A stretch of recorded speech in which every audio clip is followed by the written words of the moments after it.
doctor Santiago del Palacio.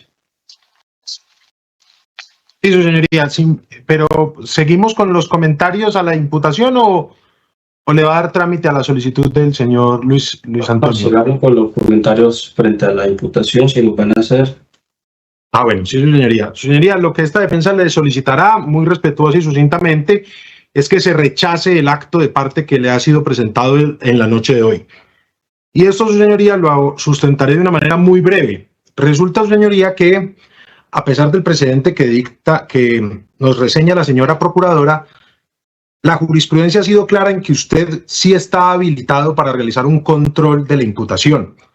Y para muestra un botón, reciente jurisprudencia, su señoría, y de la más alta envergadura que tenemos en el escalafón de la sentencia, si existiera, es decir, una sentencia de unificación de la Corte Constitucional, especialmente la SU 360 de 2024, establece que el precedente consolidado habilita a los jueces penales a realizar un control material más o menos amplio de la imputación o de la acusación en temas como tipicidad, legalidad y vulneración de debido proceso.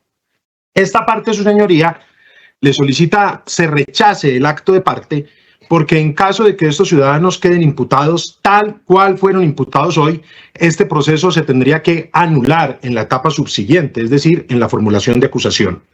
Hay unas cuestiones de estilo sobre las que no entraré. La intervención de la señora fiscal, con todo respeto, se realizó con el estilo propio de un alegato final y no de un acto de imputación, sino que ella debía satisfacer una carga, su señoría, y la carga es muy elemental: comunicarle a estos ciudadanos de manera clara y sucinta los hechos jurídicamente relevantes por los que era investigado.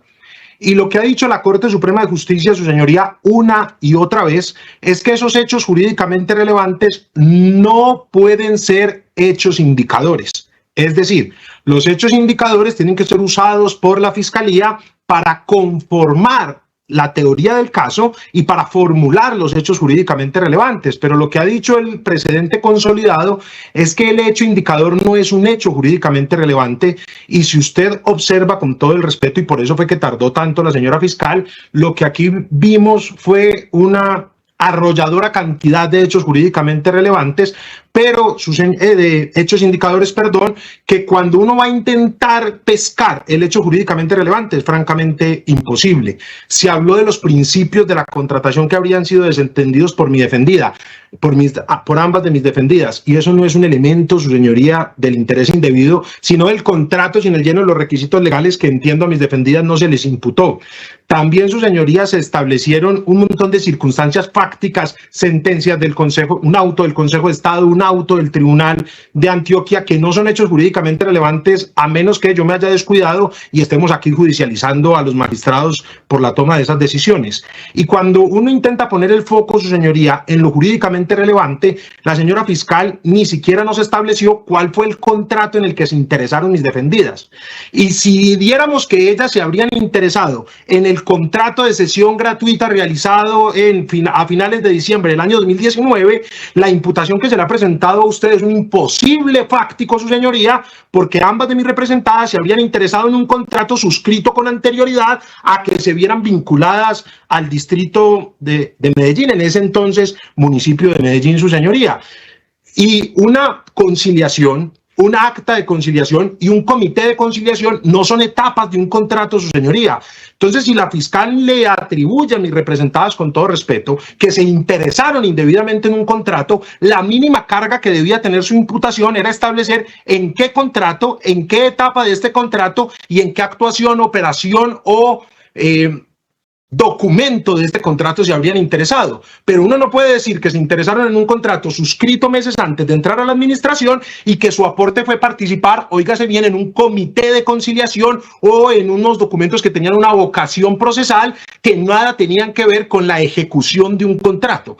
Entonces, su señoría, hacer que estas ciudadanas enfrenten un proceso penal con base en una imputación que carece de los elementos básicos y estructurales es básicamente imposible. Usted lo vio, su señoría, cuando ella intentó establecer cuál fue el aporte esencial que cada una de mis representadas desplegó. No mencionó ni una sola operación contractual, ni una sola suscripción de contrato, ni un solo acto realizado en el marco de un contrato. Parece que aquí se estuviera judicializando si ellas tomaron una buena o mala decisión, si respetan o no los principios de la contratación, si su comportamiento fue adecuado o no, y parece es un pliego de cargos disciplinario, con todo el respeto, pero brillaron por su ausencia los elementos básicos de la conducta que la Fiscalía eligió. Y usted ve, su señoría, que en varias ocasiones dice que los documentos que ellas suscribieron carecían de los requisitos legales esenciales, cuando ese también es un requisito de otro delito que no fue el que se les atribuyó a mi representada. En todo caso, su señoría, si usted considerase que esas insalvables inadecuadas postulaciones que ha presentado hoy la señora fiscal no son de la entidad que esta defensa las percibe, yo le rogaría que por lo menos a través suyo la señora fiscal nos especificara cuál fue la operación contractual, la actuación contractual, el contrato en el que mis representadas se vieron interesadas y cuáles son las funciones que las vinculan a ellas con esa relación contractual. Pues resulta, su señoría, que la ley penal especial elegida por la señora fiscal, que es el interés indebido en la celebración de contrato, es una ley penal especial en blanco que tiene como requisito esencial que el contrato en el que intervinieron mis representadas tenga relación o esté con ocasión de sus funciones como servidoras públicas, y los únicos vínculos que ellas han tenido es para un comité de conciliación que no tiene nada que ver con un contrato, ni se puede considerar una actuación contractual, pero no hay un cordón umbilical, si me permite la metáfora, que ate a mis representadas con la operación contractual. Por lo tanto, su señoría, yo le ruego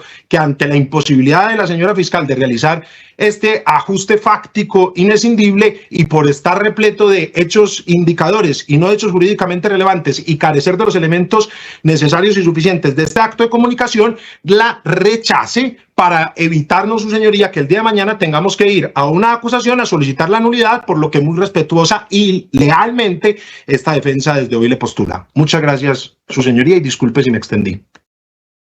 Doctora Astrid. Señoría, muchísimas gracias. Bueno, no sabía cómo sería la intervención del doctor Santiago Tres Palacios, pero mi solicitud, señoría, está orientada a que usted ejerza un control material y no simplemente formal de este acto de comunicación, porque en realidad estamos hablando de un acto de parte que por su bondad ontológica se consuma obviamente en un acto de comunicación, pero que indiscutiblemente, señoría, conculca unas garantías fundamentales, y nosotros ya hemos advertido, señoría, como de una manera muy gallarda usted ha decidido dar prevalencia a las garantías constitucionales de dos ciudadanas que no tenían abogado que los representara de una manera formal. Y el día de hoy, señoría, luego de este, comillas, acto de comunicación, estamos viendo que usted tiene la misma urgencia, señoría, y es verificar cómo efectivamente, no solamente tiene que verificar, señorías, si los presupuestos del artículo 286 y 287 se cumplieron de manera precisa y se individualizaron los ciudadanos, se comunicaron algunos hechos, se les advirtió de la calificación jurídica y la posibilidad de allanarse a los cargos. No, señoría.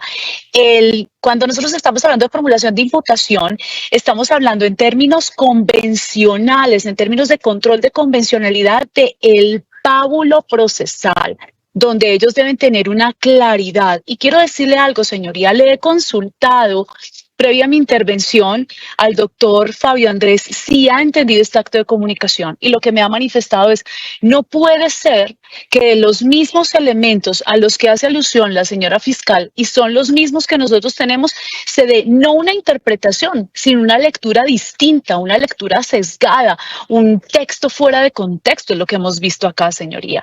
Entonces, cuando nosotros hablamos de la claridad factual, señoría, no puede ser posible que cronológicamente nosotros podamos advertir que se estén cercenando etapas importantes de lo que realmente sí tenemos en términos cronológicos. Pero lo más importante para entender que usted debe hacer un control formal, señoría, es que cuando estamos hablando de una calificación jurídica, indiscutiblemente estamos hablando de delitos, estamos hablando de un juicio de subsunción, estamos hablando de un juicio de tipicidad, estamos hablando de categorías dogmáticas. Y así como lo decía el doctor Santiago, estamos hablando de normas penales en blanco, señoría, que para el caso específico del delito de prevaricato, que está en la regla 413, y el artículo 397 de peculado en favor, primero se habló de un peculado en apropiación, un peculado por apropiación y luego un peculado por apropiación en favor de terceros. Señoría, aquí se esté desconociendo o por lo menos citando la misma norma urbanística y se le esté dando un contexto absolutamente diferente, señoría. No puede ser, además, señoría, que la misma situación, el mismo acontecer fáctico tenga dos consecuencias jurídicas coetáneas. No puede ser que el doctor Fabio Andrés García Trujillo, con la proyección de un acto administrativo y la proyección de un decreto, como es el 412 de 2023, esté incurriendo al mismo tiempo en dos conductas. Entonces, con cara decimos que es un prevaricato por acción y se nos dice, lo que pasa es que se vulnera el artículo 2.1.2.2.1.2. ¿De cuál norma? Y adicionalmente se nos dice, pero también ese mismo hecho constituye un peculado y él se apropió de 42.000 millones de pesos que representan el valor del inmueble. Luego dice, no, es que ese mismo hecho permitió que terceros se apropiaran de un inmueble que ya era del municipio, del distrito, pero se devolvió. Señoría, y entonces aquí no puede ser posible que para unos efectos de la construcción de las inferencias razonables de autoría o participación, la escritura suscrita el 27 de diciembre de 2019 tenga una naturaleza contractual, pero para otros efectos en la misma audiencia de formulación de imputación tenga un contexto de un título simplemente. Entonces, señorías, si bien es cierto, ojo, la norma nos está diciendo y con ascendencia jurisprudencial que este no es un escenario para hacer descubrimientos probatorios, la señora fiscal lo ha hecho. Aunque no nos ha dado traslado oficial, sí nos ha hecho mención de piezas que tienen vocación demostrativa. Y señoría, si por ejemplo, como lo decía el doctor Tres Palacios, hablo del auto del tribunal y el auto del Consejo de Estado, señoría, no puede ser posible que esas dos piezas jurídicas tengan una lectura descontextualizada para la fiscalía y otra lectura para la defensa. Eso no puede ser posible. Y no estamos hablando de temas de interpretación, honorable juez. No puede ser que se diga que hay actos de delegación del entonces alcalde al secretario general, ¿dónde está entonces de manera vinculante el acto de delegación, la calidad del acto administrativo como delegante, como delegatario? Señoría, en realidad creo que aquí se ha utilizado términos que son propios de un llamamiento a juicio de reproche. Es más, señoría, creo que ha sido tan exagerado, tan exacerbada, y quiero decirlo con profundo respeto, pero ha sido muy manejado, señoría, desde el punto de vista emotivo. Nos estamos anticipando, señoría, al escenario de acreditación para que se hable de dolo, de exigibilidad, de los criterios de imputación objetiva. Señoría, necesitamos superar una fase de juicio. Ni siquiera en acusación alguien puede decir sí, y lo hizo de manera dolosa y no actuó bajo tal circunstancia de excepción, de antijuricidad o de culpabilidad. Señoría, entonces creo que definitivamente aquí se ha desconocido la verdadera naturaleza de esta audiencia. Y usted me puede preguntar, ¿y cuál es la trascendencia de que yo haga en este momento un control material y no simplemente un control formal?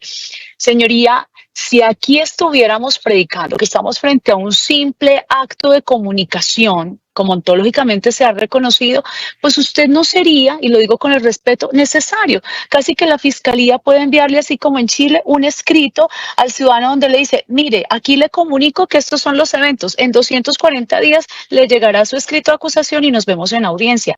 La idea de que nosotros tenemos aquí un juez, y de una manera clara lo ha dicho la sentencia de unificación reciente, la 360, es que efectivamente los jueces de control de garantías presiden actos paradigmáticos de impulso procesal, pero salvaguardan por encima de todo las garantías fundamentales. ¿Cuál? La de defensa, señoría, por dos razones. La primera, porque desde este momento se activa de una manera clara el derecho de defensa si no hubiese sido por una circunstancia distinta, como por ejemplo una captura.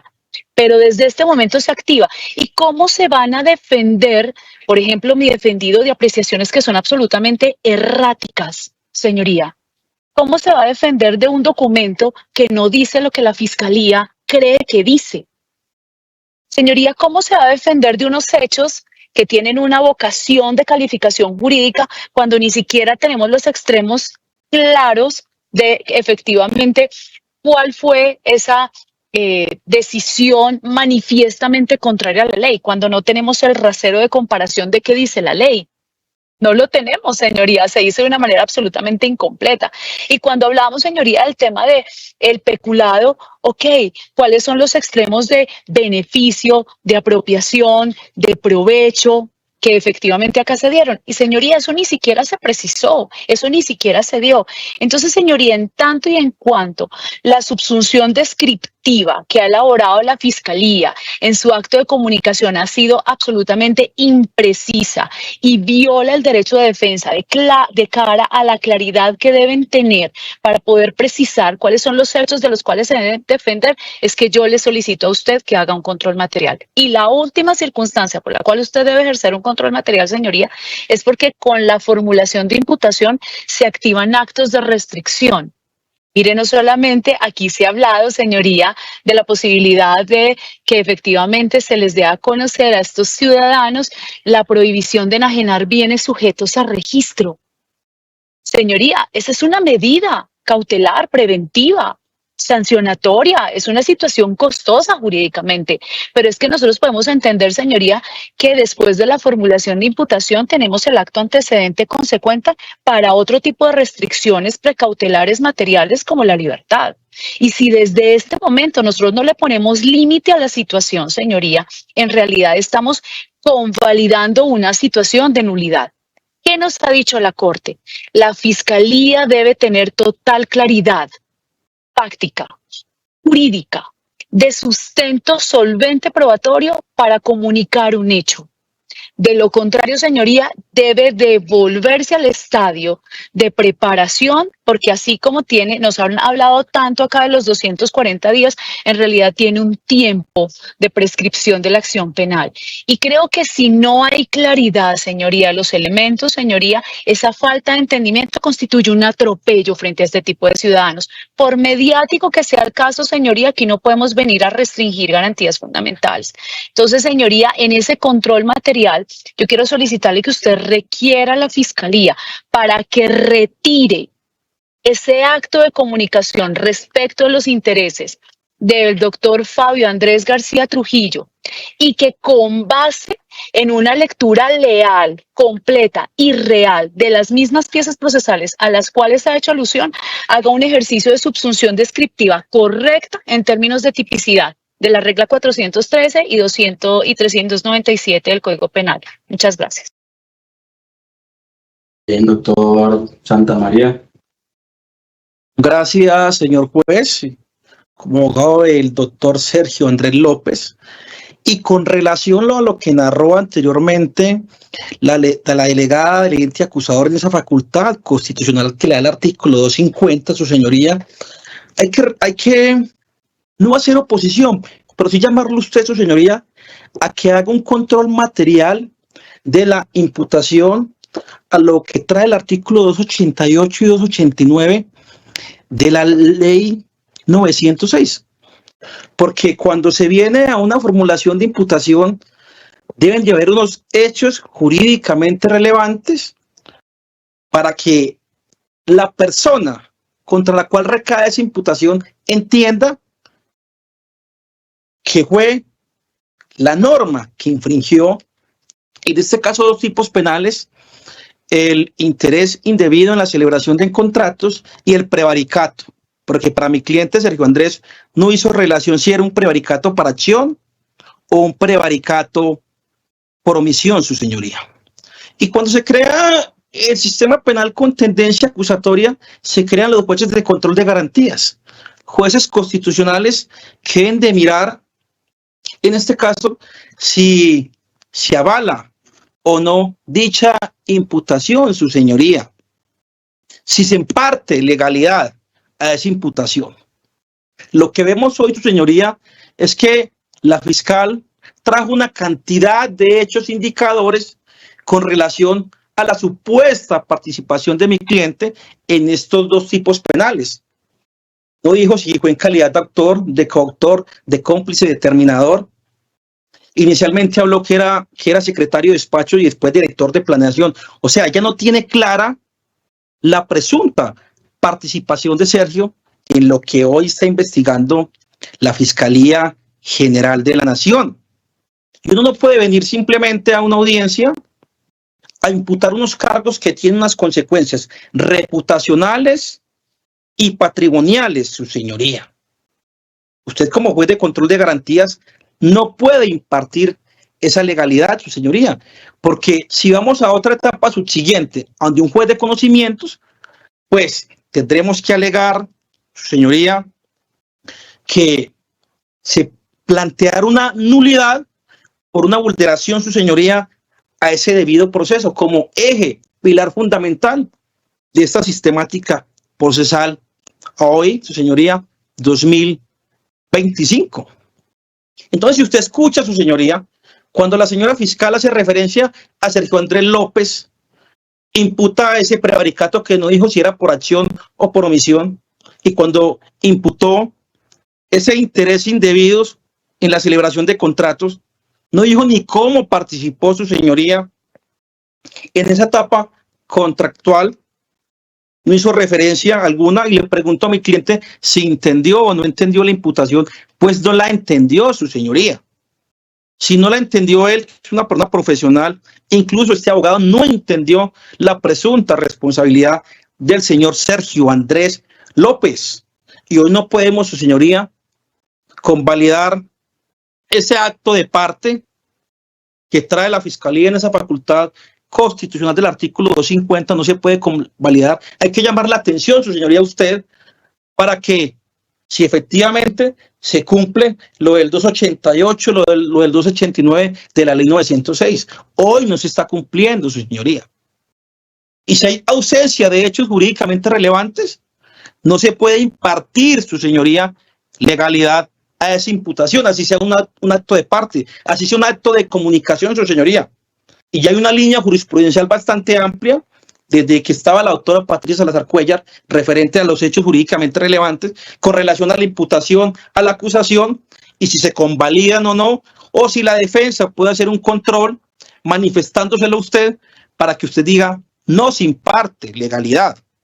Porque cuando hay ausencia de hechos jurídicamente relevantes, señor juez, pues no, o sea, el caso queda cojo. Hoy la fiscal trae un caso cojo ante la opinión pública, porque esto lo está viendo todo el país. Esto no puede ser como un circo romano. Cuando la fiscalía va a investigar, debe investigar con responsabilidad, con objetividad, porque cuando se lleva una persona a un estrado judicial, ya lo dije, efectos reputacionales, patrimoniales y unas medidas cautelares que recaen, porque no se pueden enajenar bienes sujetos a registro. Siendo así, su señoría, con relación a Sergio Andrés López, solicita a este defensor no imparta legalidad a ese acto de comunicación por parte de la Fiscalía por ausencia de hechos jurídicamente relevantes con relación a esos dos delitos que se imputaron anteriormente, que es el prevaricato, que no dijo si era por acción o por omisión, y el interés indebido en la celebración de contratos, su señoría. Muchas gracias.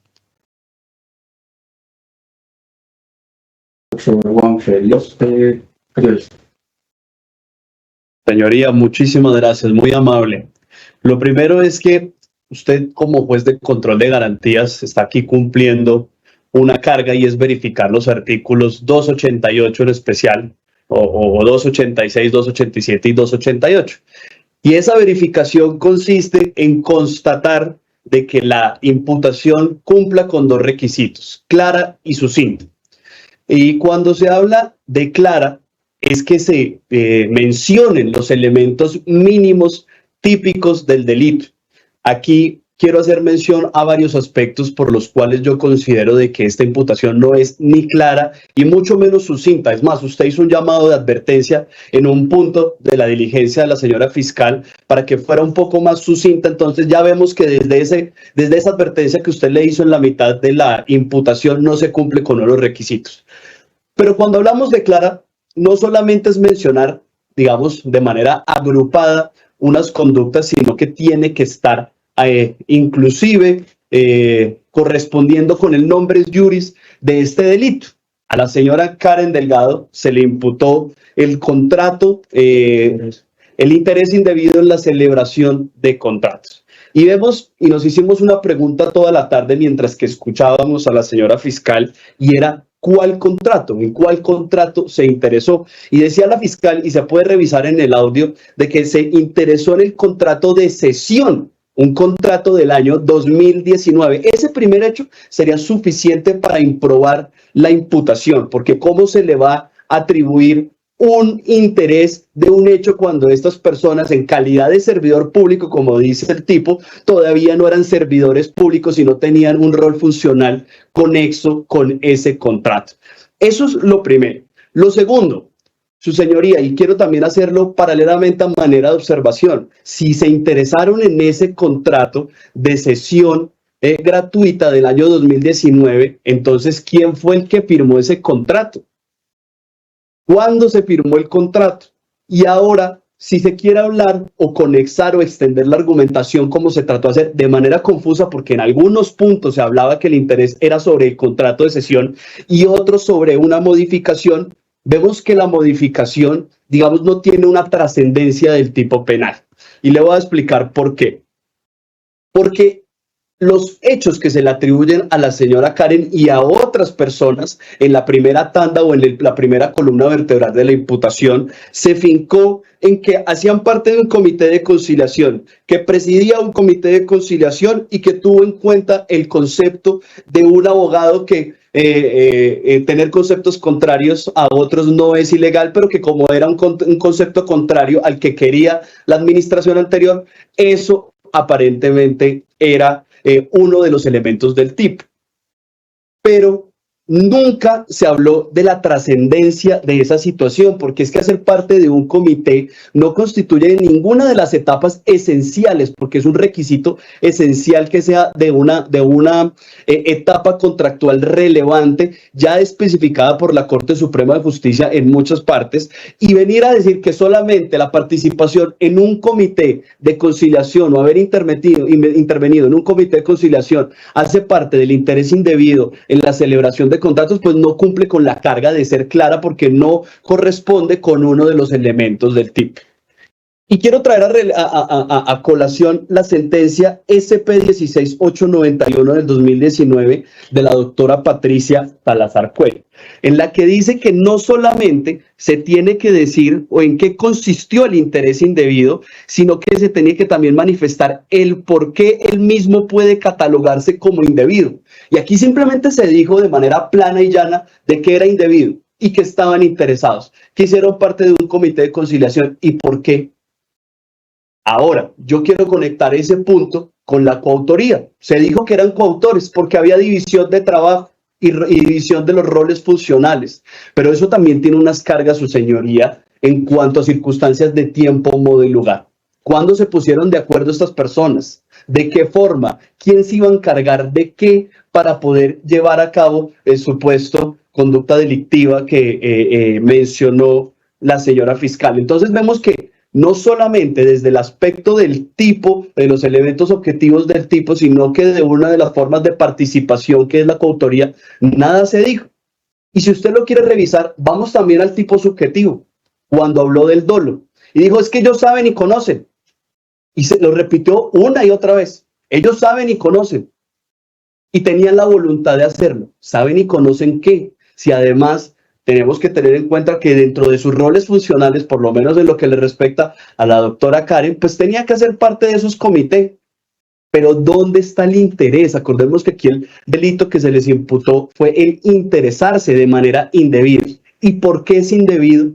¿Por qué participar dentro del comité se vuelve en una conducta irregular? De eso nada se dijo aquí, sino que simplemente se trató de hacer una agrupación de unos hechos que además no son ni siquiera indicadores, porque si bien la Corte ha dicho que para el delito de interés indebido se pueden utilizar hechos indicadores, más sin embargo no se pueden llevar o traer a colación hechos inconexos. Y además, que sean indicadores tienen que tener una relevancia o una conexión íntima con el hecho jurídicamente relevante.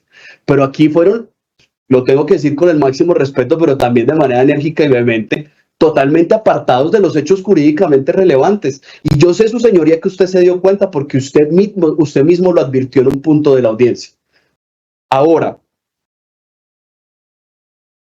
yo no quiero únicamente que haga un control material, como lo han dicho los colegas, sino un control formal de la imputación con base a los requisitos mínimos y necesarios que pide la ley, que son los del 288, clara y sucinta. No fue sucinta, pero digamos que eso de una u otra manera usted podría convalidarlo, pero la claridad sí es una piedra angular para el derecho de defensa y para el debido proceso. Y entonces creo que no es por repetir, y créanme, su señoría, le voy a hablar con absoluta honestidad, que cuando hablábamos aquí en el transcurso de la tarde, decíamos no entendemos en dónde está el interés, porque sí se hicieron unas menciones de unos actos, eso sí es cierto, de que participó en un comité, que lo presidió, que estuvo involucrada en estos comités de conciliación, pero eso no tiene ninguna trascendencia ni ninguna relevancia jurídica con los elementos mínimos para que se cumpla la claridad y de ahí partir un derecho de defensa. Y es más, ahorita cuando usted le haga la pregunta a la señora Karen si comprendió los hechos, se lo voy a decir que no es con un ánimo dilatorio ni un ánimo confuso. Yo sé que usted también tiene unos reparos sobre esta imputación y le van a decir muchos de estas personas, algunos con formación jurídica, otros no, porque precisamente el acto de imputación y de comunicación está hecho para el ciudadano indistintamente si tiene formación jurídica o no, que tiene que ser tan sencillo, tan escueto, tan puro de entender, que cualquier persona con o sin formación jurídica tenga la capacidad de entender, porque es que este acto no es para los abogados, este acto es para el ciudadano. Entonces, en ese orden de ideas, su señoría, yo le pido a usted que impruebe este acto de imputación, digamos que las fechas que ha venido a manifestar la Fiscalía, y ahí sí utilizo los términos que le gusta a la Fiscalía usar, en caso de usted improbar y de que se haga una imputación en debida forma, estaríamos muy lejos de los términos de prescripción, porque aquí estamos hablando de delitos contra la administración y que tienen un excedente en esos términos cuando estamos tratando de servidores públicos. Aquí lo que se les solicita es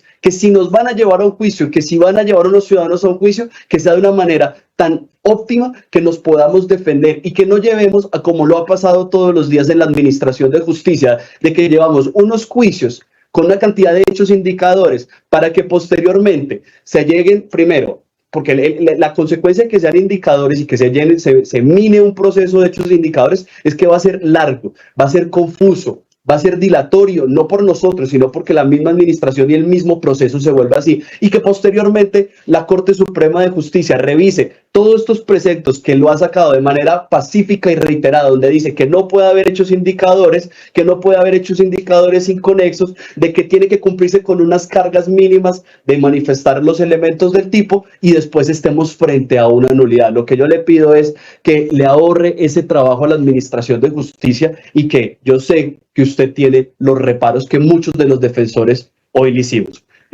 De no ser tomada esta improbación, quiero que estos mismos puntos sirvan como observaciones para la señora fiscal, porque sé que no va a poder o estaré atento más bien, su señoría, a escuchar. Entonces, se interesaron sobre cuál contrato, en qué etapa esencial del contrato intervino la señora Karen. ¿Por qué era indebido? No decir que era indebido, que estaba interesada, sino el por qué, cuál era la razón de fondo. Las circunstancias de tiempo, modo y lugar en donde esta coautoría se fraguó, donde hubo el plan común, donde se pactaron la división de trabajo.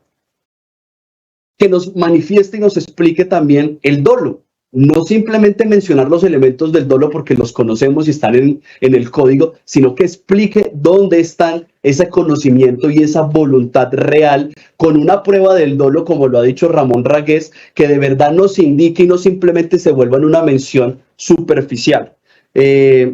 Y dejo constancia a su señoría desde ya de que esta imputación está minada de una multiplicidad de hechos indicadores que yo creo que cualquier observador objetivo los puede evidenciar. Muchísimas gracias.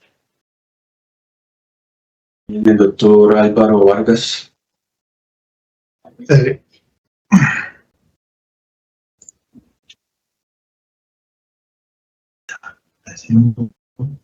Muchas gracias, señor juez.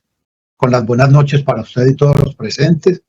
Quiero referirme muy brevemente a lo que ha sido la imputación formulada por la Fiscalía en el caso de mi cliente Juan Manuel Villegas Márquez, y quiero comenzar indicando que ahijo como propias varias de las reflexiones que con bastante sindéresis han realizado todos los colegas que me han antecedido en el uso de la palabra.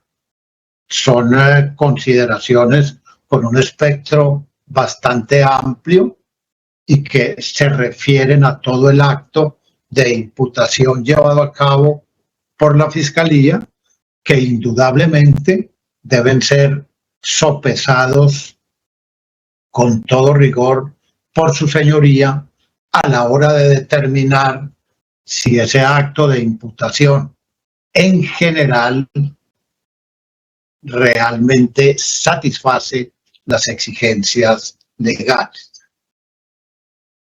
Todo indica, señor juez, que la inconformidad de quienes han hecho uso de la palabra, a quienes me sumo, radica fundamentalmente en la precisión de lo que llama la ley los hechos jurídicamente relevantes. En torno a eso, habría que señalar que por hechos jurídicamente relevantes hay que entender simple y llanamente aquellos actos que materializan la realización de la conducta típica objeto de la imputación. Por eso son relevantes, porque tienen que ver con la conducta típica objeto de la imputación. Y desafortunadamente, contra lo cual quiso prevenir el señor juez en su momento a la Fiscalía, en estos escenarios es muy frecuente que por parte del ente acusador se confundan los hechos jurídicamente relevantes con los hechos indicadores que sirven para construir inferencias indiciarias en punto de autoría, participación y responsabilidad. Entonces, en tratándose de una imputación como la que la Fiscalía tuvo a bien realizar en relación con el señor Juan Manuel Villegas Márquez, por virtud de la cual la Fiscalía lo señaló como un coautor interviniente, digo yo, entre comillas y con signos de interrogación, de un peculado por apropiación en una cuantía de 40 y no sé cuántos miles de millones de pesos. Lo que ha tenido que hacer la Fiscalía, y no hizo, era señalar cuál o cuáles fueron los actos realizados por Juan Manuel Villegas Márquez que materializan la realización de la conducta apropiatoria que a él se le endilga. Eso no lo hizo, infortunadamente, señor juez, la Fiscalía, porque entre otras cosas, y lo digo con el mayor comedimiento y respeto por la distinguida funcionaria, tal vez porque se trataba de las últimas personas a imputar, cuando se ocupó de examinar la situación de los 3 particulares, es decir, de las 3 personas naturales que no ostentan la condición de servidoras públicas en esta audiencia, optó por examinar conjuntamente la situación. Es decir, si se me permite una expresión poco elegante, introdujo en un mismo saco la situación de esas 3 personas y se limitó simplemente a decir: hicieron, pidieron, llevaron, trajeron, se apropiaron. Era absolutamente indispensable, porque así lo exige la ley, que en relación con cada uno de estos particulares, la Fiscalía cumpliera con el mandato procesal de señalar caso por caso los hechos jurídicamente relevantes. En el caso de Juan Manuel, pues no mencionó ninguno, pero en el caso de todos, describió un elenco de actos que obviamente no constituyen hechos jurídicamente relevantes, pero que sí constituyen hechos indicadores. Y entonces, que estos señores firmaron derechos de petición.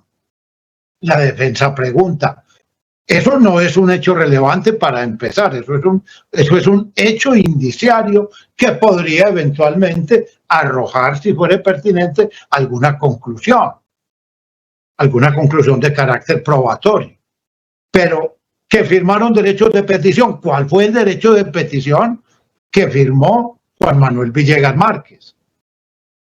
Que dirigieron solicitudes a las autoridades municipales, así en general. No. ¿Cuál fue la solicitud que dirigió Juan Manuel? ¿A quién? ¿Cuándo? ¿Y con qué sentido? ¿Cuál fue el recurso de apelación que interpuso Juan Manuel cuando la señora fiscal infiere que estos particulares interpusieron recursos? ¿Y cómo fue que Juan Manuel dispuso, como dice ella, englobándolos a todos, de un bien inmueble? Es que es tan vaga y tan genérica la referencia que ha hecho la señora fiscal, y Tero, lo digo con el mayor respeto, a las conductas de estas personas, entre ellas mi poderdante Juan Manuel Villegas Márquez, que señaló que se había apoderado Juan Manuel de una suma superior a 40 y tantos miles de millones de pesos. Es decir, es imposible que Juan Manuel se haya apoderado de esa suma. Entonces, daría la impresión, señor juez, que el problema fundamental con este acto de comunicación tiene que ver con los hechos jurídicamente relevantes. Ya lo dijeron con acierto mis colegas, y yo trato de hacerlo también en el caso de Juan Manuel. Porque no se ha dicho, no se ha precisado las circunstancias de tiempo, modo y lugar en las cuales Juan Manuel Villegas Márquez realizó los distintos actos en los cuales cabría materializar la conducta apropiatoria de peculado que se le endilga al título curioso de coautor interviniente. Por esa razón, señor juez, para no fatigarlo a usted y a los demás que faltan todavía por hacer uso de la palabra, es la comedida solicitud de este defensor que, por lo menos en el caso de Juan Manuel Villegas Márquez, no entienda usted correctamente formulada la imputación, y por ende no le imparta aprobación legal. Muchas gracias, señor juez. En el doctor Santiago Tobón. Gracias, señoría. Señoría, yo voy a ser muy breve porque quienes me antecedieron, considero, han sido suficientemente claros y contundentes en cuanto a las razones de derecho para promover el rechazo de esta imputación. Pero sí, señoría, pedí la palabra para intervenir para que usted, para de precarle, se sirva a tomar el trabajo, por lo menos, de ver el caso de José Fernando Rueda Salazar.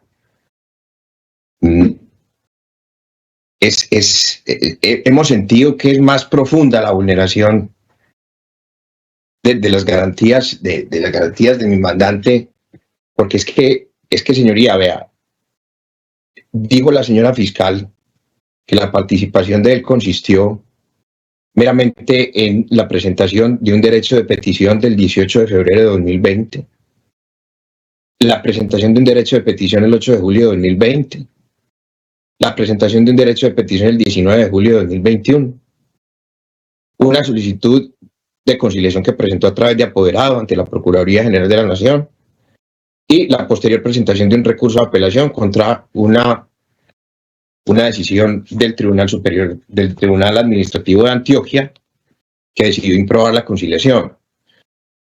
Señoría, ya al rompe puede verse, o es imposible no preguntarse, cómo por el hecho de estar ejerciendo un derecho o dos derechos constitucionales, el derecho de petición, consagrado en el artículo 23 de la Constitución Política, y el acceso a administración de justicia 228, ¿cómo puedo estar al mismo tiempo ejercitando un derecho constitucional y cometiendo un delito? La fiscal absolutamente nada dijo de eso, no explicó. Mi mandante comparte, acá me lo estaba diciendo mientras escuchaba a los colegas anteriores que me precedieron, que también comparte y hace suya esas mismas apreciaciones de quienes dicen no entender absolutamente las razones por las que están siendo vinculados en este momento. Yo creo, señoría, adicionalmente, es que esto es tan rampante, o sea, con el mayor respeto también debo decirlo, es tan rampante, tan flagrante el desconocimiento de la Fiscalía en punto de esos hechos jurídicamente relevantes que simplemente, señoría, para deprecar el rechazo, lo invito simplemente a que escuche puntualmente lo que se dijo de José Fernando Rueda Salazar en calidad de representante legal de Técnicas Constructivas SAS. ¿Cómo, señoría? ¿Cómo entonces el ejercicio del derecho de un derecho constitucional puede comportar en el mismo momento la comisión de un delito? ¿Cómo, señoría, también, si por una parte se sostiene que el acto fue un acto unilateral de la administración, entonces, ¿cuál era el comportamiento entonces que debía mostrar mi mandante? Si la fiscal por un lado dice que simplemente la liquidación, esto de conformidad con el artículo 45 de la ley 80 del 93, fue un acto unilateral de la administración que se dejó sin efectos ese contrato, un contrato de cesión, ¿cuál era el comportamiento que entonces era exigible a mi mandante en calidad de propietario del lote? Pero además hay una, y yo con esto finalizo, hay un punto que sí es importante dilucidar. La fiscal dice que el municipio o el distrito, mejor, ha dejado de percibir o ha tenido un desmedro patrimonial mejor, un desmedro patrimonial de 40.000 millones de pesos, pero guarda un absoluto silencio en punto de dijo cómo lo adquirió. Y ella dice es que ya estaba dentro del haber del municipio del municipio o distrito de Medellín, pero entonces, ¿cuáles fueron esas prestaciones del distrito ejecutadas que permitan pensar en este momento que el distrito efectivamente adquirió o ingresó o le permitieron ingresar al patrimonio del distrito ese bien inmueble? O si fuera simplemente un contrato que se quedó en el camino, que iba con buenas intenciones, pero que por alguna razón jurídica hubo que suspenderlo. Eso no lo dice la Fiscalía como para hablar con tanta propiedad de que el distrito perdió lo que pudo haber sido una interpretación jurídica diferente de nunca haberle ingresado al patrimonio. En ese sentido, señoría, dejo expuestas las consideraciones, deprecándole también, señoría, repito, como lo hicieron quienes me antecedieron, de rechazar este acto de imputación. Es que son tantas, señoría, los defectos que es que no se puede ni siquiera convalidar mediante que ella explique nuevamente, porque entonces eso implicaría nuevamente volver a formular una imputación. No, señoría, ese es el rechazo integral de la solicitud, porque son tan hondas, tan profundas, el desconocimiento de las garantías en punto de que es imposible remediarlas en este estado procesal. Ese es mi entender. Muchas gracias, señor juez. Bien, el doctor Osvaldo Medina. Conforme, señor juez, pues recogiendo todas las posturas y solicitudes de los defensores que me han antecedido, nos damos cuenta, o los que presenciamos la imputación de hoy desde el inicio, desde la fase previa al inicio de la misma, se pudo establecer ese afán inusitado de la Fiscalía por imputar como fuera y por adelantar esta diligencia. Esta situación es rara, teniendo en cuenta, o enrarece este proceso, toda vez que al ver la manera como fue desarrollada esa imputación por la delegada de la Fiscalía 173, vemos cómo se presentó una mezcolanza de hechos indicadores, de aparentes medios de prueba y de unos hechos que ella calificó como jurídicos, pero que se alejan de los relevantes en este proceso. Respecto de mi prohijada, Aleti Arango Gil, escuché, pero no entendí ese nexo causal que debe existir entre un hecho que se reprocha y esa relevancia jurídico-penal de la cual se pueda imputar un resultado. Al escribir de manera vaga, porque las apreciaciones en punto del delito de interés indebido en la celebración de contrato, me atrevo a decir que fue vaga, en atención a que cuando nos habló de su accionar, indicó que por haber interpuesto un recurso de apelación a un fallo del Tribunal Superior de Medellín que fue resuelto posteriormente por el Consejo de Estado. Pero no dijo por qué el ejercer ese recurso de naturaleza legal puede considerar una conducta indebida. No nos dijo cómo se separó de sus funciones como funcionaria pública o cómo se interesó de manera desmedida o inusual frente a un tercero. De eso no dijo absolutamente nada. Del mismo modo como lo desarrolló un defensor, indicó: estoy absolutamente seguro que si en estos momentos le pregunto a mi representada que si entendió lo que se imputó, estoy seguro, al igual que la mayoría de las personas o de los abogados que nos encontramos acá, que si no lo pudimos entender los abogados, mucho menos las personas que se están llamando a imputación. Es que para esto, la Corte Suprema de Justicia ha desarrollado, cuando hemos hablado de hechos jurídicamente relevantes, que son los que realmente importan en las diligencias, en esta diligencia, ha desarrollado el concepto del control formal con alcance sustancial. Esto conlleva que los hechos en los que se funda la pretensión punitiva que debe cumplir la Fiscalía, además de los requisitos de claridad, concreción que exige la ley, debe cumplir con unas condiciones mínimas. Primero, deben ser hechos específicos y concretos. Aquí lo que se presenció la tarde de hoy fueron unos hechos abstractos, genéricos y, como lo dije, con un interés inusitado. Adicionalmente, deben estar debidamente circunstanciados,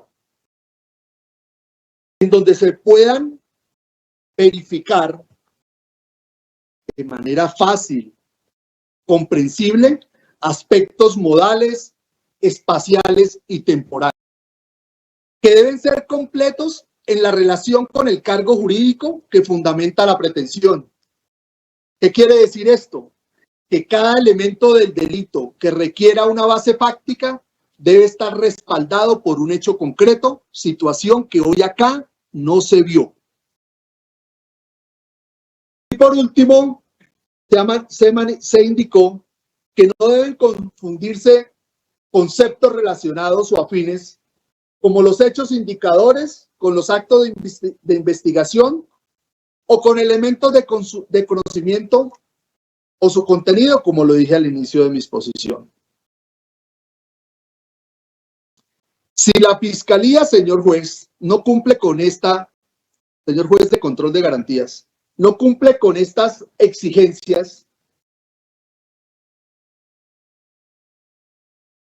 va a conllevar seguramente a que se anulen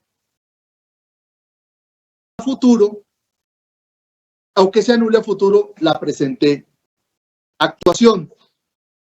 Esta situación yo creo que no se trata de cumplir con un mero acto de imputar con imputar, como lo indiqué, porque sencillamente la Fiscalía tiene todo el tiempo.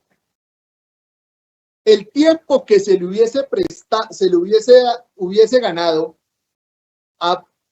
y que no quiso, porque fue demasiado insistente en querer hacerla hoy como fuera, pero vemos que esto no se trata de afectar derechos fundamentales y garantías, porque con el acto de imputación también se restringen derechos como la prohibición de enajenar bienes sujetos a registros, y no uno menos terrible, que es lo que sucedió el día de hoy. Imputar una audiencia que se publicitó por todos los medios del país y donde la Fiscalía que adelantó esta investigación quedó mal parada precisamente por su afán. Y este afán debe ser sujeto de revisión. Cuando hice relación a estos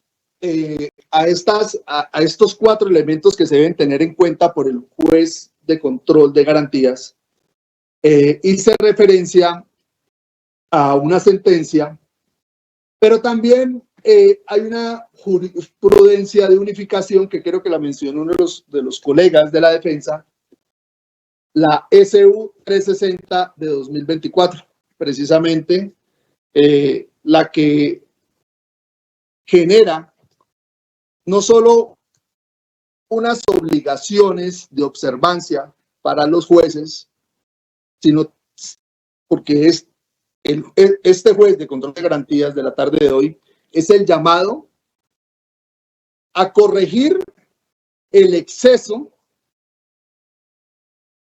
por defecto en que ha incurrido la Fiscalía General de la Nación. Pues como lo dije al inicio de mi intervención, falló y confundió no solo a los defensores, no solo a los procesados o a los imputados, sino también al señor juez. Creo que el remedio, la situación que es la que se debe adoptar en la presente decisión, sin llegar a invadir la competencia de su señoría, es que se rechace esta imputación y se nos convoque cuando la tenga organizada, fáctica y jurídicamente, para que así podamos, de manera efectiva, como defensa, poder identificar y realizar actos de defensa, los cuales se activan desde el día de hoy, mínimamente. Gracias, señor juez.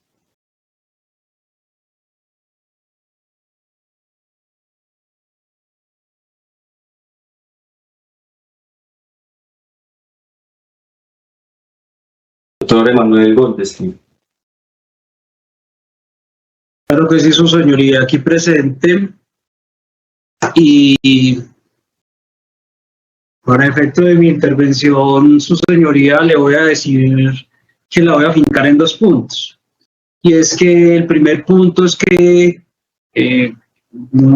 coadyuvo la petición elevada por el apoderado del doctor, el exalcalde, en el sentido de que, por favor, no tenga en cuenta las víctimas aquí y no tenga en cuenta las autorreferidas víctimas en este proceso, porque es que hay un tema aquí que no se ha resuelto y no nos ha resuelto la Fiscalía General de la Nación y no nos ha resuelto la Administración de Justicia, y es el hecho de que la escritura pública 5762 del 12 de diciembre del año 2019 de la Notaría del 19 de Medellín, la misma escritura y el mismo contrato que el Consejo de Estado decía que es nulo y sostiene que es nulo, no la suscribieron durante la administración en la cual fue mi poder dante el doctor Carlos Mario Montoya, aquí presente, funcionario de la alcaldía municipal. Y es que su señoría, nos tiene que la Administración de Justicia resolver ese problema puntual que hay ahí. ¿Y cuál es el problema puntual? Es que el día 27 de diciembre del año 2019 se hizo una escritura, la escritura 5762, que cualquiera puede ir a la notaría y sacarla y observarla, en las que había una serie de cláusulas y había un negocio que con posterioridad el Consejo de Estado decretó nulo. Y peor, eso no es el problema. Por eso se hizo la denuncia correspondiente en su momento. Y se hizo la denuncia, ¿por qué? Porque aquí probablemente había un problema, un delito contra la administración pública nacido en esa escritura, pero el problema no es esa escritura en sí misma, sino que el mismo día, 27 de diciembre del año 2019, mediante el decreto 2502,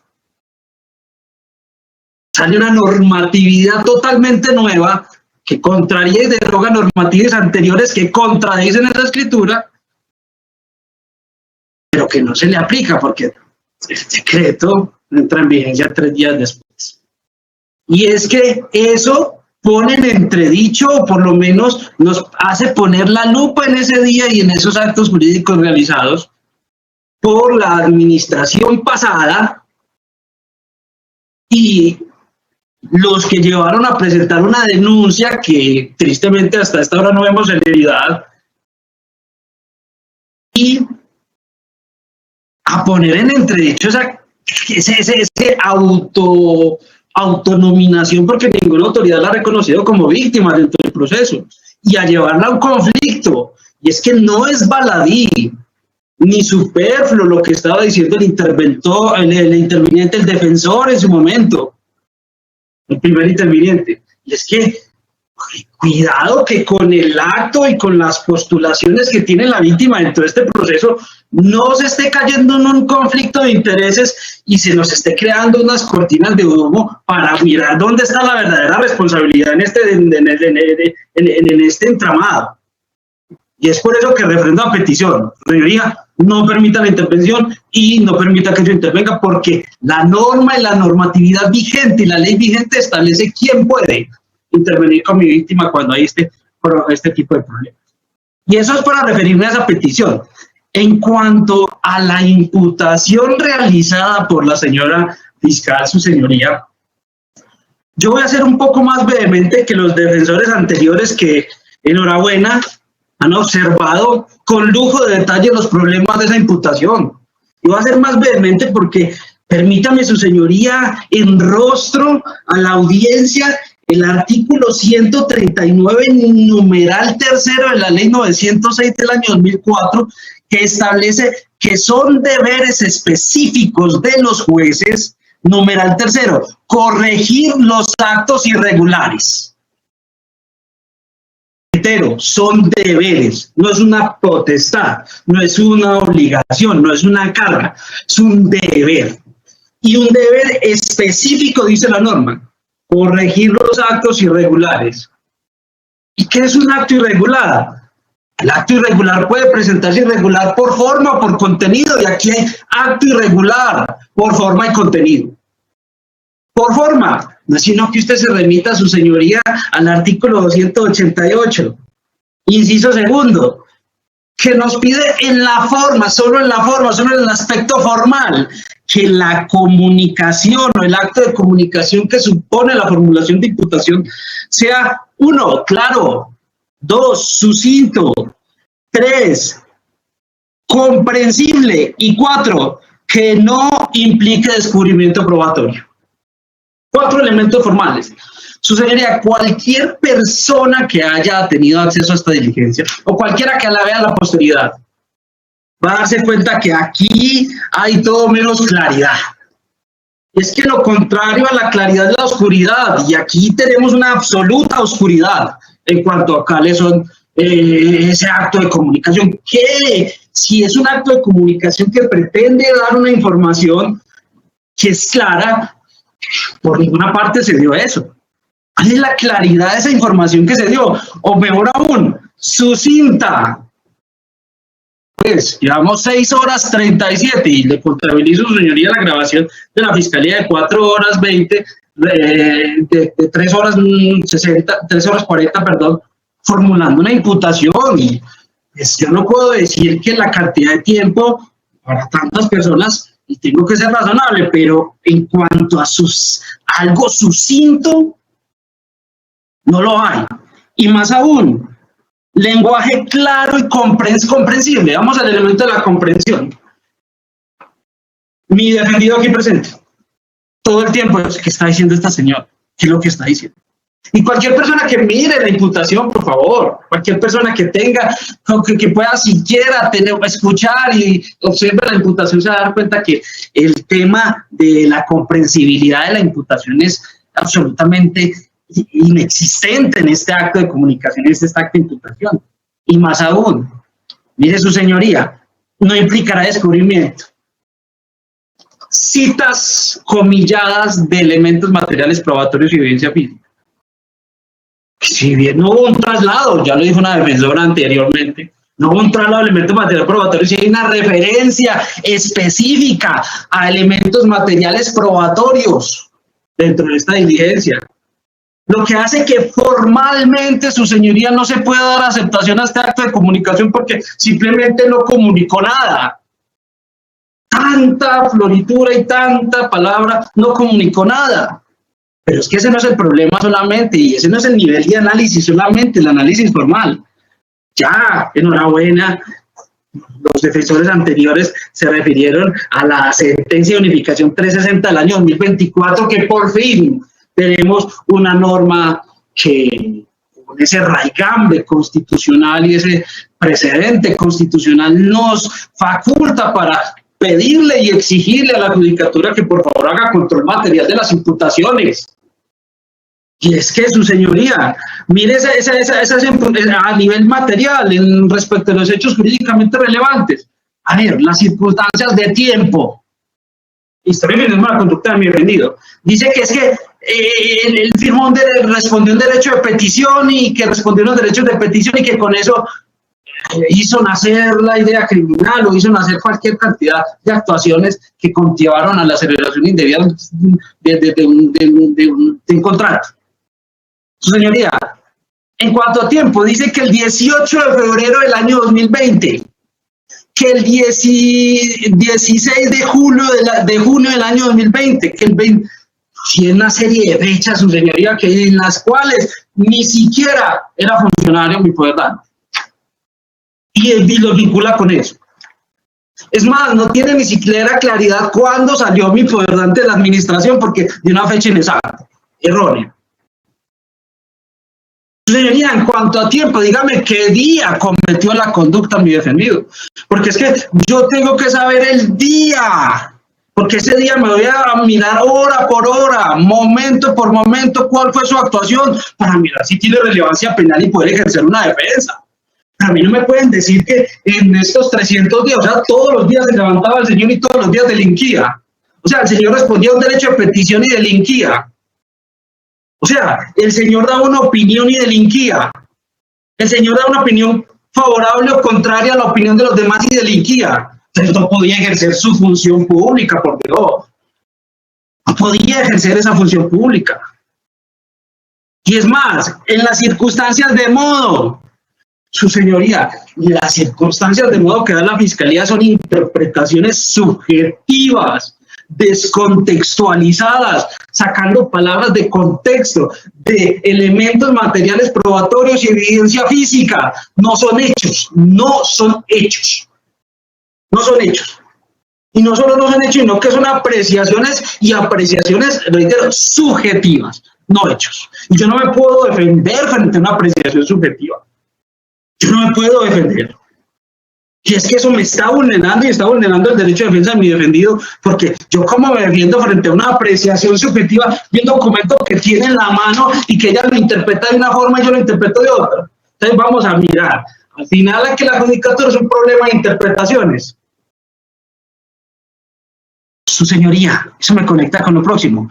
No hay hechos jurídicamente relevantes, hay interpretaciones de hechos que cree la Fiscalía que son jurídicamente relevantes. Y cree que es jurídicamente relevante el hecho de que el señor Calomar daba una opinión contraria al comité, o que daba una opinión contraria a los abogados. Es que para eso es un comité. Si yo veo un comité y tengo que opinarlo de todos, eso sí es contrario a las funciones que tenía que tener mi defendido. Su señoría, interpretaciones en cuanto a las normas, y recuerdo una, cita la ley 388 del 97 de una forma descontextualizada y con una lectura absolutamente subjetiva, por Dios, del artículo 68 de la ley. Ni siquiera cita el artículo, pero es que la ley 388 es un marco normativo muy grande. Es que decirme un artículo de la ley 388 es también aún incluso no decirme nada, porque hay artículos que tienen 20, 30 párrafos. ¿Cuál es el punto específico que yo vulneré o que vulneró mi defendido para decir en un momento determinado que estaba interesado indebidamente en la celebración del contrato porque había una opinión diciendo ese problema hay que arreglarlo? El problema que dejaron anteriormente hay que arreglarlo. Su señoría, cuando esas interpretaciones no se extienden solo a los hechos, a las normas, se extienden a la jurisprudencia misma, su señoría. A su inicio hace una intervención citando una jurisprudencia de la doctora Patricia Salazar Cuellar y otras jurisprudencias en las cuales, si bien está hablando de los fundamentos inferenciales que en un juicio en un momento determinado podrá usar, es decir, está hablando de hechos fundantes. Es posible, perfecto, ya la jurisprudencia lo ha dicho, es posible utilizar hechos fundantes para llegar a los hechos jurídicamente relevantes, pero olvida un elemento esencial en esa jurisprudencia, y es que tengan conexión con el hecho jurídicamente relevante. ¿Cuál conexión hubo?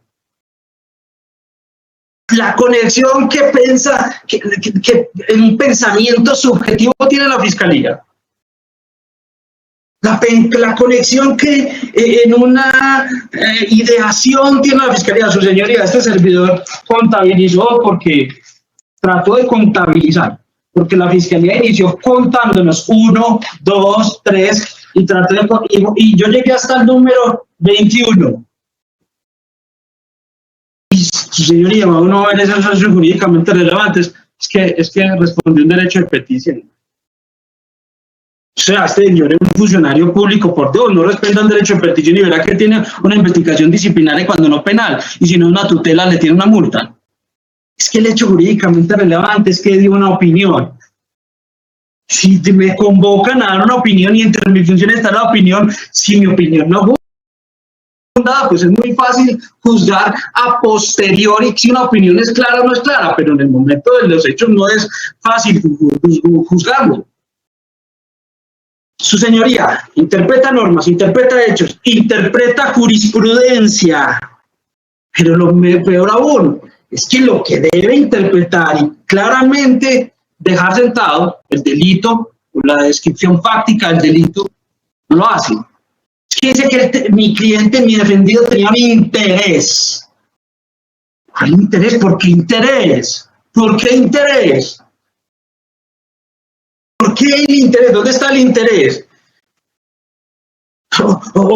¿Qué evidencia tiene la Fiscalía de un pacto, como quiso ver aquí, que se reunieron en un programa, en una organización criminal casi, por Dios? ¿Qué interés tenía? ¿Por qué el interés? ¿Qué? Y me demuestra un acto, una situación específica, el avalúo.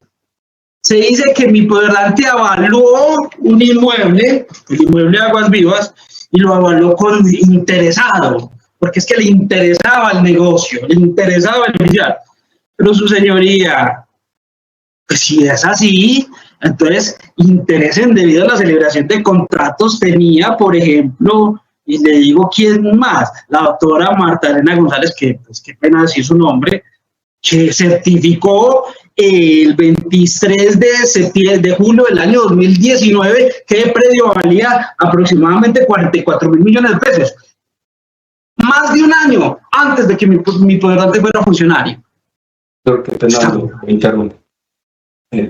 Pareciera que estuviéramos convirtiendo su intervención en un debate en punto de... Sí, su señoría, sí. No es el... Continúo. Solo me refiero a las palabras entonces que refiere la señora. La señora fiscal dice que el avalúo de mi poderante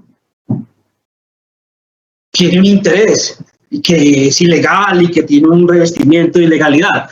Pero con el mismo avalúo de mi poderante, que hace mi poderante en ejercicio de sus funciones como secretario, es que ni siquiera lo hace la subsecretaría. En ejercicio de sus funciones, dice que eso es ilícito, que es ilegal, que tiene un revestimiento de ilegalidad, porque es un hecho fundante para mostrar el hecho jurídicamente relevante del interés indebido en la celebración de contratos. Pero a renglón seguido, más adelante, dice que ese es el avalúo que sirve para decir que otro por allá más adelante tiene que responder por eso, porque fue el avalúo comercial que se hizo del inmueble. Su señoría, hechos jurídicamente relevantes no observamos por ninguna parte. Su señoría, la formulación de imputación, usted sabe, como juez constitucional y como juez de control de garantías, es un acto de comunicación que no se le hace a una persona de acuerdo a su nivel socioeconómico, cultural, sino que se le hace por eso, como persona, como ciudadano, para que comprenda y se ejerza su defensa. Todo lo que ha sucedido aquí no reviste esa característica. Y termino con esto, su señoría. Hay un defensor que dijo que esta formulación de imputación, y lo cito, es rampante, sí, no hay otra descripción, es rampante. Una formulación de imputación que, de haberse conocido bien los hechos, de conocerse bien qué era el delito, pues demoraba 20 minutos, 30 minutos, no más. Y el tiempo, las cosas por sí mismas hablan, las cosas por sí mismas hablan, su señoría. ¿Qué solución entonces dar? Si yo le digo a usted, su señoría, por favor, que la señora fiscal corrija su imputación, le estoy diciendo, repítanos otras 5 horas. Entonces, me va a quedar otras 5 horas aquí para que haga todas las adecuaciones y las correcciones que uno solicita. ¿O cuál es la otra? Su señoría, impruebe, no acepte el acto, o como le manda el artículo, cumpla con ese deber, su señoría, simplemente corregir actos irregulares y no impartir aprobación a este acto aquí y devuelva la carpeta y que la fiscalía, cuando prepare el caso, venga y nos formule la imputación para nosotros poder ejercer el ejercicio del derecho de defensa. Señora, aquí no están en juego un acto de comunicación. Es que todo el mundo dice que la imputación no es un acto de comunicación, entonces como acto de comunicación entonces le creemos que es un acto intrascendente. No, es trascendentalísimo, tan trascendental que ahorita mi poderante, después de esta imputación, en caso de aprobarse, reitero solito, es un deber no impartirle regularidad. No pueden enajenar sus bienes. Va a haber encima la opinión pública como cada 8 días, no, así como todos los días lo tiene, por un acto de no preparación de la fiscalía en el que no tiene claro qué son los hechos jurídicamente relevantes y cuál es el delito imputado. Muchas gracias, doña Eri. Por Luis Hernández, intervención del punto de la observación respecto de la formulación de imputación, entendiendo que simplemente ahora me hizo las peticiones respecto de la comparecencia o no permitir la asistencia a la representación de víctimas. Sí, listo. O sea, gracias, señor juez. Tengo la palabra para referirme entonces al fondo, al tema de la formulación de imputación. Bueno, realmente, si yo no hubiera investigado en los periódicos, oído entrevistas, etcétera, no habría entendido absolutamente nada de lo que habló hoy la señora fiscal en esta audiencia pública. Aquí se le imputó al doctor Daniel el delito de peculado por apropiación, y uno se pregunta, porque tampoco entendí de dónde surge la apropiación de un bien que no le pertenecía al municipio de Medellín aún, porque no había sido entregado materialmente por los cedentes. Yo no sé si la fiscal, y eso no lo aclaró, entiende que ese lote le fue regalado al municipio de Medellín. La escritura pública 5762 claramente, así hable de una cesión gratuita e irrevocable, consagra una contraprestación respecto de los dueños de ese lote. Y en relación con esa escritura pública tuvieron realización una serie de actos posteriores ya en la administración del doctor Daniel Quintero, dentro de las cuales los mencionó la señora fiscal.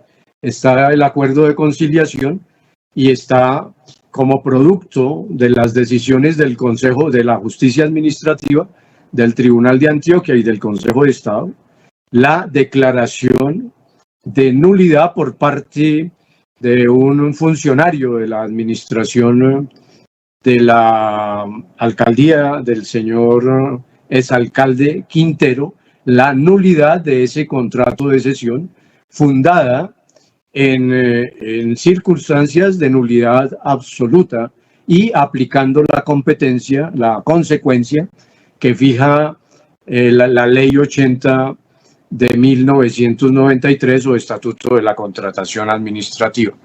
Y ella asocia al exalcalde Quintero a través de eventuales conductas de omisión, y yo no entiendo, en relación con la conciliación que se hizo dentro de la institucionalidad a través de una solicitud a una procuraduría con competencia para tramitar esa conciliación y a una declaración de nulidad de ese contrato que fue producto precisamente de ese trámite de conciliación que fue avalado con razones muy poderosas, serias del señor procurador delegado administrativo ante la justicia administrativa de Antioquia, y entonces no se entiende por qué devolver un bien a quien le pertenece, porque no había habido hasta ese momento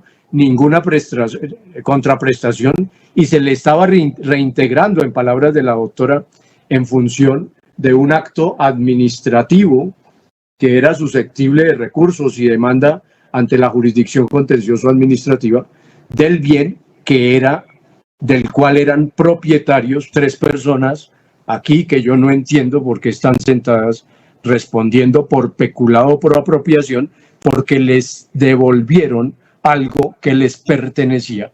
No sé si es que la fiscal entiende, y eso, si la decisión del juez no es la que me parece correcta que se adopte en esta audiencia pública, la de rechazar la imputación como lo han pedido todos los abogados que me han precedido,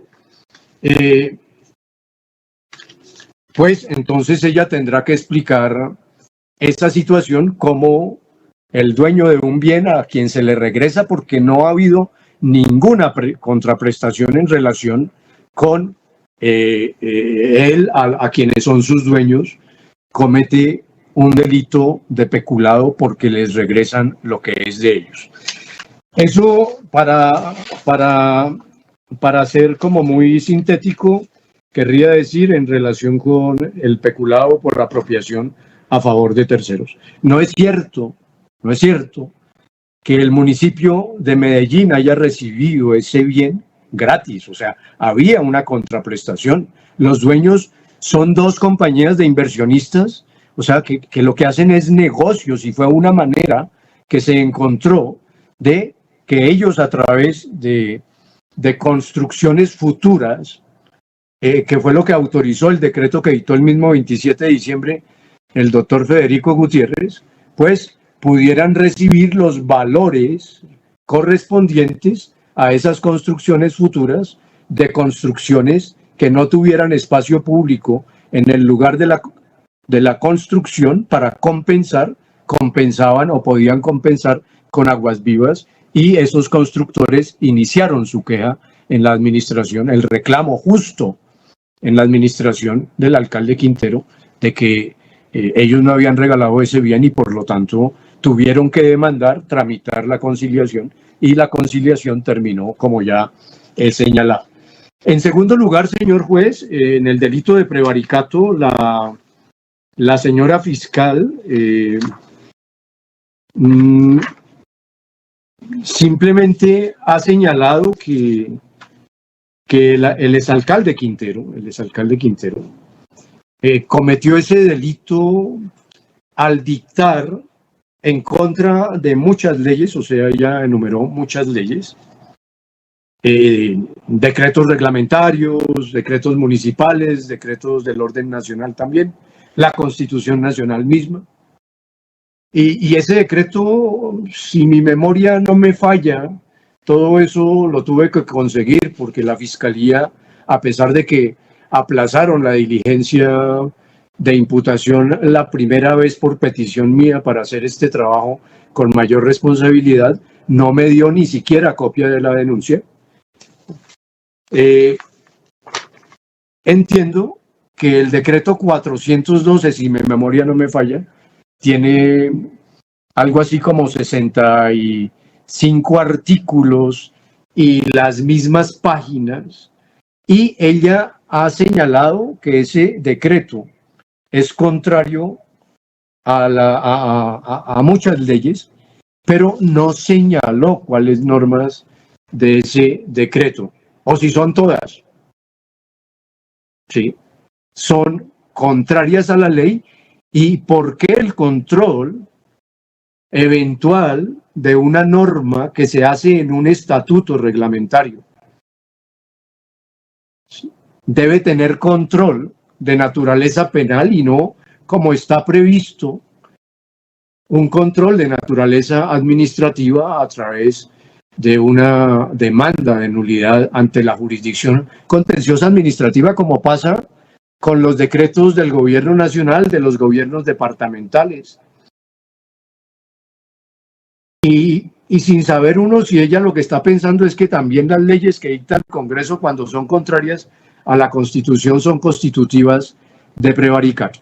Entonces, yo, tras estas breves reflexiones, simplemente coadyuvo a todos los abogados que han intervenido con lujo de detalles, han hecho unas grandes intervenciones, para que usted, señor juez, rechace por ilegal esta formulación de imputación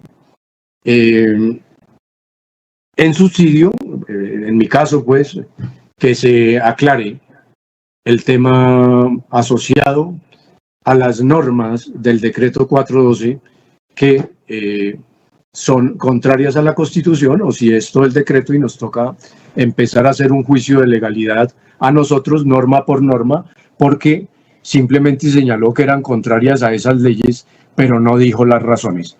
Gracias, señor juez. Muy amable. Entiendo que aquí a esta representación del municipio de Medellín Punto de esas dos. Le faltan defensores, creo. Qué pena, señoría. John Bedoya se dirige a su despacho. ¿Qué me faltó? Qué pena, doctor. Lo que pasa es que tengo problemas con el sistema, levanto la mano e inmediatamente me la baja, entonces no lo podía hacer a través del sistema y por eso la estoy pidiendo levantando la mano físicamente, señoría. Pena, pensé que ya habíamos evacuado todos los defensores. No, señoría, parto yo. Adelante, doctor. Gracias, honorable juez. Señoría, pues totalmente de acuerdo con todos y cada uno de los abogados que han intervenido y que han solicitado se rechace esta imputación, señoría, o no se avale o no se apruebe. Yo inclusive iría más lejos, señoría, y le diría a la misma fiscal que retire la imputación que presentó con base en el artículo 27 del Código de Procedimiento Penal, moduladores de la actividad procesal. Precisamente este artículo nos dice que en el desarrollo de la investigación y en el proceso penal, los servidores públicos se ceñirán a criterios de necesidad, ponderación, resalto, legalidad y corrección en el comportamiento para evitar excesos contrarios a la función pública, especialmente a la justicia. ¿Por qué le hago esa solicitud, señora fiscal? En el evento en que usted no lo haga, que sé que no lo va a hacer, el juez acceda entonces a rechazar o no avalar esta imputación. Es que es ostensiblemente clara la vulneración y al principio de legalidad y de tipicidad. Hay ausencia completa de hechos jurídicamente relevantes, señoría. La Fiscalía no puede derivar de actos lícitos una interpretación adversa precisamente para formular imputación o para enmarcar un hecho como hechos jurídicamente relevantes. Es decir, en el caso de mi representado, de Juan Diego de Jesús Moreno, que es un particular, que no es un servidor público, la Fiscalía interpreta que el aporte causal objetivo de mi representado para el peculado fue hacer solicitudes en el marco de la legalidad, solicitudes legales y constitucionalmente permitidas. Es decir, dice la Fiscalía, porque mi representado solicitó mediante derecho de petición del 18 de febrero del 2020 modificar escritura pública mediante la cual se transfirió el dominio del inmueble identificado con matrícula inmobiliaria 001-833-877, porque solicitó el 8 de julio del 2020 el municipio de Medellín para que recibiera materialmente el inmueble sin las mejoras que le correspondían a los cedentes, obligación consignada en la escritura pública, porque presentó el 19 de julio del 2021 reclamación por concepto de pagos de indemnización por daño emergente de intereses moratorios, porque presentó el 21 de septiembre del 2021 segunda solicitud de conciliación extrajudicial reclamando derechos a los que ya habían renunciado con la firma de la escritura pública, porque presentó a través de apoderado recurso de apelación contra la sentencia proferida el 16 de diciembre del 2021 por el Tribunal Administrativo de Antioquia, porque dispuso del bien una vez se registró la resolución de terminación unilateral y se aprobó el decreto 412 del 2023. Señoría, estos hechos, por el contrario, revisten legalidad. Todos están hechos en el marco de la legalidad. No por ello puede entonces la Fiscalía llegar y adecuarlo a su capricho, a su voluntad, para decir que configuran el tipo de peculado.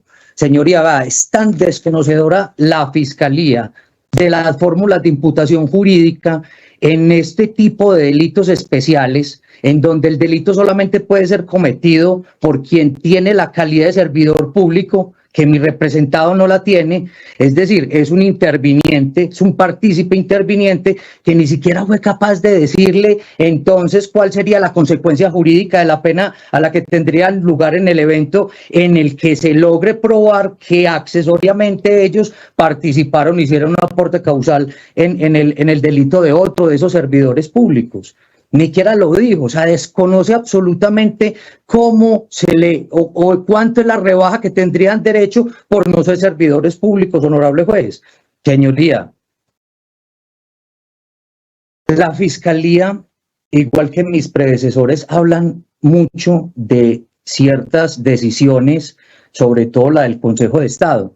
La decisión del Consejo de Estado, que conoce muy bien la Fiscalía, del 23 de septiembre del 2022, Consejo de Estado, Sala de lo Contencioso Administrativo, sesión tercera, fue clara en manifestar que no se podía conciliar porque carecía de nulidad absoluta la sesión gratuita que habían hecho mis representados y los otros particulares en su momento al municipio de Medellín, que ya no distrito, sino al municipio, en cabeza del anterior o del actual mandatario Federico Gutiérrez. Es decir, era absolutamente nula la forma en los que ellos habían entregado gratuitamente o habían cedido gratuitamente ese inmueble a la alcaldía municipal. Con base en ello es que precisamente llega la alcaldía de Federico Gutiérrez, de Daniel Quintero, y a través de la resolución 2022 501-109-23 del 2022, precisamente se termina unilateralmente el contrato de cesión gratuita. ¿Y por qué se termina, señoría? Porque el mismo Consejo de Estado así lo estableció. En la decisión precisamente se fundó en que era nulo absolutamente la cesión gratuita y que la modalidad era otra, enajenación voluntaria, y si no se podía entonces hasta la expropiación administrativa. Eso no lo analizó la Fiscalía y ella tiene esa decisión. Ella tiene clara esa decisión. Señoría, qué pena, también lo interrumpo y no hagamos un debate respecto a la materialidad de la formulación de imputación. Miremos si se cumplieron o no los requisitos del artículo 88, la protección puntual de... Sí, señoría, por eso le estoy diciendo que no se configuran los hechos jurídicamente relevantes, porque si con esa decisión se terminó unilateralmente precisamente esa sesión gratuita, entonces el estado de cosas volvieron hasta antes de esa sesión gratuita, es decir, ese inmueble nunca entró a la administración. Esa es la interpretación que hago y lo podía hacer la administración de Daniel Quintero porque el artículo 45 de la ley 80 sí se lo permite. Entonces, para mí no hay hecho jurídicamente relevante, señoría. Por eso, si la Fiscalía no retira, usted está en la potestad de hacer el control, rechazar o inadmitir, y así se lo solicito también, honorable juez. Muchas gracias. ¿Y me falta algún defensor?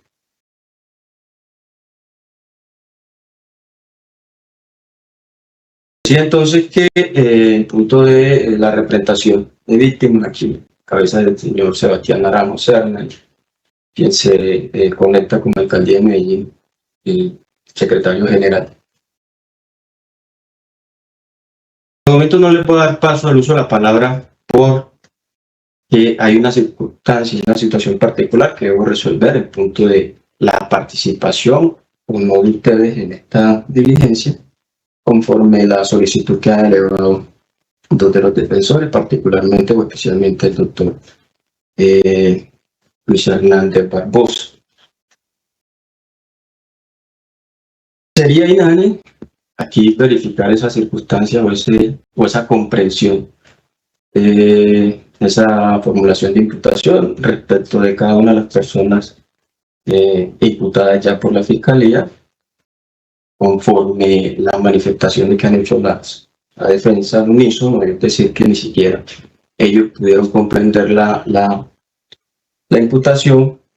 En ese sentido, pues, consultarles a cada uno de los imputados si la entendieron y que tuvieran esa posibilidad de que el defensor les aclarara alguna duda, una circunstancia respecto a la misma, pues no va a suceder por lo ya indicado. Por lo complejo del asunto, por la cantidad de solicitudes, por la solicitud particular, básicamente sería que a través de ese control material más o menos amplio, como lo dice la Corte Constitucional en esa sentencia S360, se pudiera, así lo indican o solicitan cada uno de ustedes defensores, tendrá esta judicatura que suspender esta diligencia, programarla para hacer un estudio acucioso de los mismos, resolver en debida forma las pretensiones de las partes y tomar la decisión que en derecho corresponde.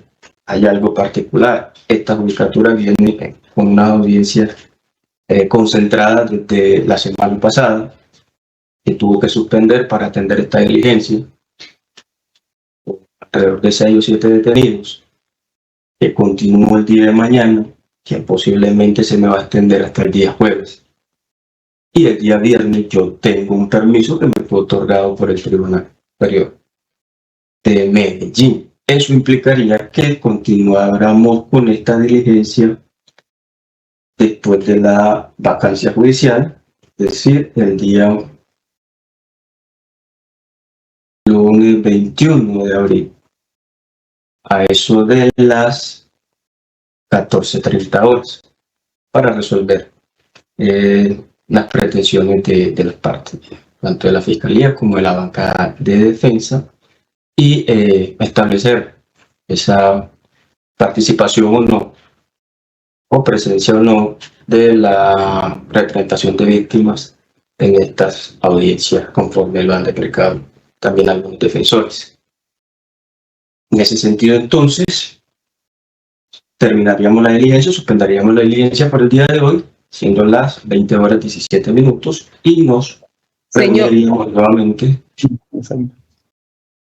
Señor juez, qué pena.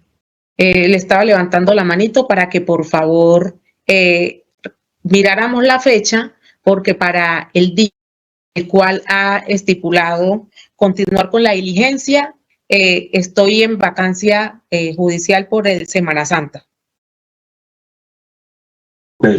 No le comprendo, doctora. La vacancia judicial de Semana Santa inicia del Lo que pasa es que al 18 de abril. Doctor, en la Fiscalía nos dieron 2 turnos. Hay unos que nos quedamos dentro del periodo de Semana Santa y hay otros que salimos posterior al periodo de Semana Santa. Y yo salgo posterior 3 días después de Semana Santa, 21, 22 y 23. Ahora, y usted tiene un fiscal de apoyo. Ah, bueno, doctor, claro, así es. El fiscal de apoyo podría estar en la diligencia. Entendiendo Sí, que ha estado en toda esta audiencia, conoce cada una de las posturas de la defensa, la intervención que usted hizo, y en ese sentido podría estar entonces representando los intereses de la Fiscalía en punto de ese ejercicio de la acción penal el día 21 de abril del año 2025 a las 14:30 horas. Correcto, doctor, me parece perfecto. Pues nos vemos en esa fecha. Señor juez, antes de que finalice, quisiera que revisara el tema de la participación del fiscal de apoyo. La Corte Suprema ha dicho que los defensores de apoyo, al igual que los fiscales de apoyo, no pueden reemplazar al fiscal, al defensor principal, ni al fiscal del caso. El apoyo significa una ayuda instrumental, pero no son suplentes, porque en el caso de la Fiscalía, digo yo, eso significaría que se pueda cambiar, no a través del método de la reasignación, sino a través del método del fiscal de apoyo a un fiscal que tiene que tramitar un caso. Yo le pediría con mucho respeto, sí, que considerara el regreso de la fiscal a cargo de este caso para continuar con la diligencia, porque pues dependiendo de su decisión, si se imprueba la imputación, ella deberá escuchar sus razones y de lo contrario tendrá que dar muchas explicaciones para aclararla. Señor juez, no hay problema con la fecha. Yo tramitaré lo administrativo pertinente dentro de las instalaciones y acudiré ese día el cual usted ha indicado, señor juez. Listo. Entonces nos vemos el 21 de abril a las 14:30 horas. Feliz Sí, noche doctor. para todos. Gracias. Feliz noche para todos.